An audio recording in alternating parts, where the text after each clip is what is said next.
Eesti inimeste elu on viimase 3 aasta jooksul läinud halvemaks. Sel ajal on riigis otsuseid langetanud Reformierakond. Kaja Kallase valitsemise ajal oleme jõudnud Euroopa kõrgeima inflatsioonini ja sügavaima majanduslanguseni.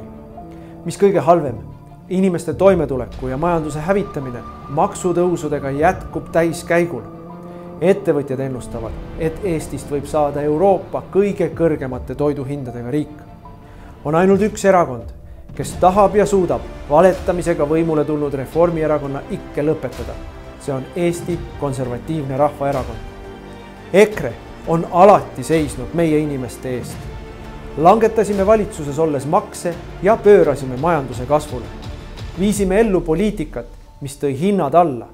Meie valitsuse ajal maksis diislikütus alla 1 euro.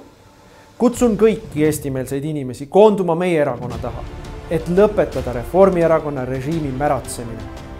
Ühisel jõul suudame pöörata inimeste elujärje tõusuteele, kaitsta oma keelt ja kultuuri immigratsiooni eest ning aidata noortel oma kodu luua. Meie seisame sinu eest. Meie seisame Eesti eest.